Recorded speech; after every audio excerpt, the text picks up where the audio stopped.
Assalamualaikum Buya. Buya, saya ingin bertanya, apakah dosa zina yang pernah dilakukan seorang istri sebelum menikah bisa diampuni dengan melakukan sholat taubat tetapi setelah menikah? Apakah 8 pintu surga seorang istri masih terbuka karena dosa tersebut, Buya? Mohon penjelasannya. Baik, masalah zina, semoga Allah menjauhkan kita dari zina. Zina itu kehinaan, hanya orang rendah yang berzina. Maka jika ada seorang hamba teruji dengan perzinaan, maka dia telah terendahkan. Susah melakukan zina kecuali bagi orang rendah. Semoga yang pernah kepleset dalam zina Allah ampuni dan Allah beri kesadaran. Sebelumnya saya kasih kisah. Ada namanya Hindun, Sayyidah Hindun. Itu adalah seorang wanita yang pernah menyuruh Wahsy membunuh Sayyidina Hamzah. Membayar Wahsy, wahai Wahsy, bunuh Hamzah, karena begitu marahnya kepada Rasulullah dan dendamnya kepada Nabi Muhammad. Akhirnya Wahsy membunuh Hamzah. Dan begitu marahnya sang Hindun tersebut, sebelum masuk Islam itu dibelah dadanya Imam Sayyidina Hamzah dan digigit hatinya, sehingga digelari Hindun Akilatul Akbat, Hindun yang makan hatinya Sayyidina Hamzah.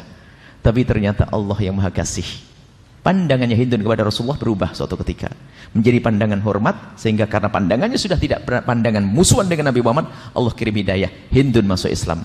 Di saat Hindun masuk Islam bersama para wanita datang ke Rasulullah. Di saat datang ke Rasulullah, Rasulullah ingat Hindun.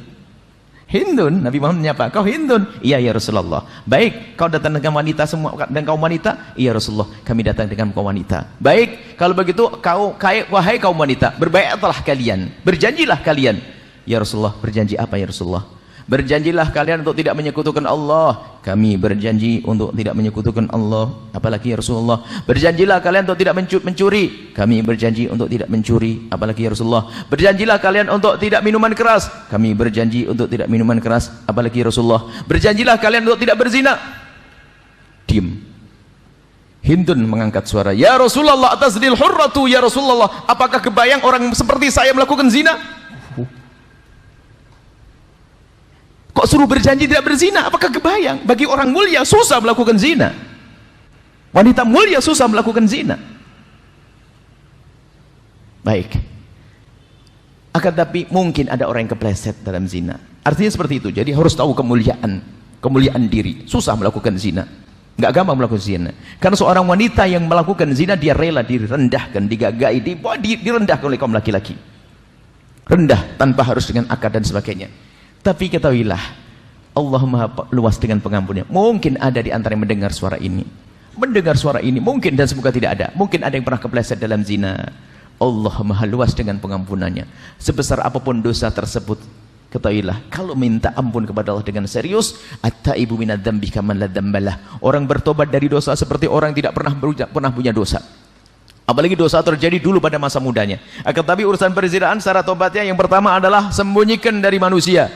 Jangan sampaikan kepada siapapun dari bangsa manusia. Manusia tidak bisa mengampuni, manusia hanya bisa mencaci dan menghinakan kita. Anda kalau ada pernah kepleset, tutup aib tersebut. Jangan ceritakan kepada siapapun. Jangan kepada calon suami, jangan kepada siapapun. Tutup. Ada seorang datang ke Rasulullah, ya Rasulullah, halaktu wa qad zanaitu fatahhirni. Ma'is. Ya Rasulullah, aku kepleset dalam zina, sucikan aku ya Rasulullah. Nabi mengatakan, la'allaka lamasta. Mungkin kamu tidak sampai zina. Dialihkan Nabi, mungkin hanya bersentuhan saja. Tidak ya Rasulullah, aku berzina. La'allaka qabbalta. Mungkin kamu hanya mencium saja. Tidak ya Rasulullah, aku melakukan. La'allaka fakhatta. Mungkin di antara dua paha saja. Tidak ya Rasulullah, aku melakukannya. Baru setelah yang keempat, ditegakkan hukum kepadanya. Artinya apa? Urusan perzinaan hendaknya kita tutup, sebab aibnya zina bukan seperti yang lainnya. Orang kafir masuk Islam mu'allaf, cucu masih bisa bangga, ayahku mu'allaf, kakekku mu'allaf. Tapi kalau seorang cucu punya kakek berzina, akan nempel aib itu di jidatnya sampai kapanpun. Maka takutlah kepada zina. Ada pintu halal, kenapa harus masuk zina? Tapi apapun bentuknya, mungkin ada orang yang pernah kepleset dalam zina. Anda bertobat, minta ampun kepada Allah. Syarat tobat yang pertama urusan zina, jangan cerita kepada siapapun dari bangsa manusia. Kalau Anda pernah bercerita, sudah cukup untuk dia saja yang tahu. Selebihnya jangan. Kemudian setelah itu mengadulah di tengah malam kepada Allah dengan tetesan air mata. Sebab-sebabnya menjadikan Anda terjatuh zina, Anda jauhkan semuanya. Kalau Anda menyesal dengan sungguh-sungguh, maka ketahuilah, at-taibu minadz-dzambi kaman la dzambalah. Orang bertobat dari dosa seperti orang yang tidak pernah punya dosa. Maka yang pernah kepleset dalam zina, jangan kecil hati. Allah Maha luas dengan pengampunannya. Dengan catatan kita memang rindu pengampunan dari Allah, mengadu kepada Allah. Sebanyak apapun zina yang pernah dilakukan, sebesar apapun dosa yang pernah dilakukan, maka ketahuilah kalau sudah tobat Allah akan ampuni. Allah akan ampuni. Maka jangan gampang cerita tentang masa lalu yang busuk, masa lalu hina. Yang lalu biar berlalu. Menangis kepada Allah bisa diampuni, bertanya. Apalagi itu kejadian sudah lama.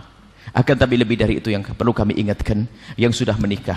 Seorang wanita zaman ini kami mendapatkan pengaduan mengerikan sekali, wanita-wanita gara-gara ada WA grup teman SMA mulai tergoda, keluar dari kesetiaan kepada suaminya. Ini banyak, ada yang terjadi.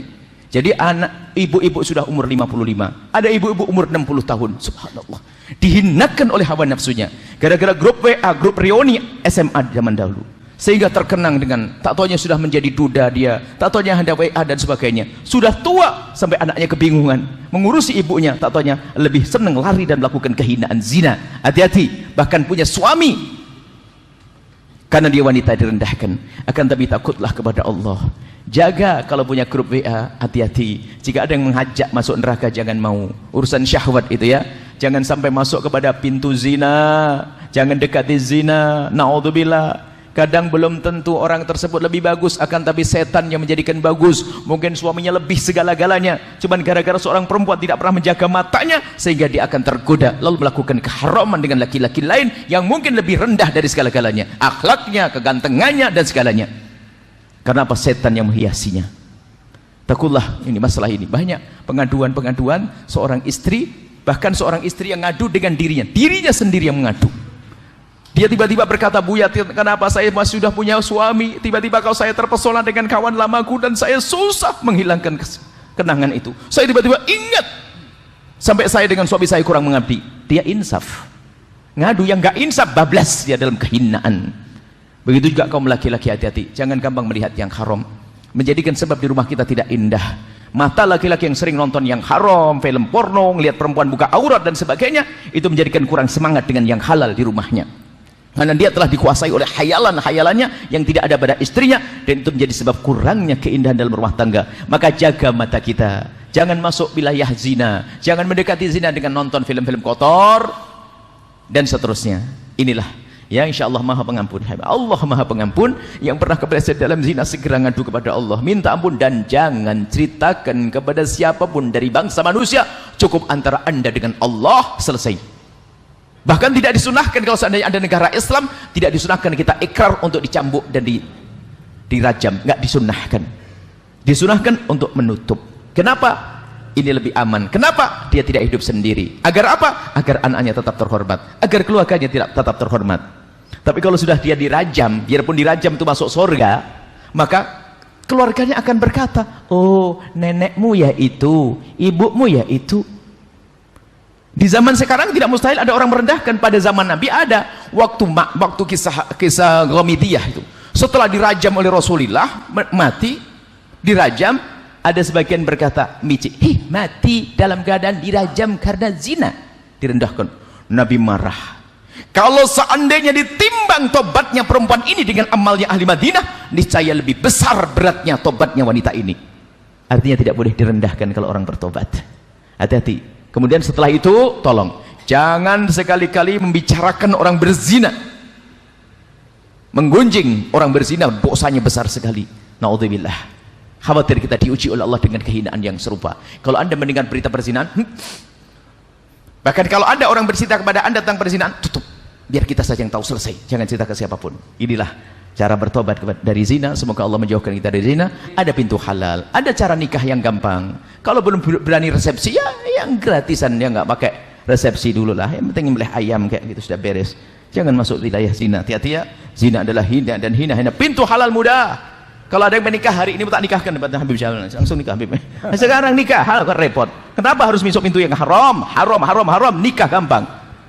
Datang ini selesai nikah. Masalah resepsi mungkin nanti setelah punya cucu, gak apa-apa. Repot nikah kok jadi halal itu penting, haram itu yang bahaya. Zina adalah hina, selesai. Bulan depan nikah masal datang saya. Ya, insya Allah. Ya mau daftar silakan Ustaz ya.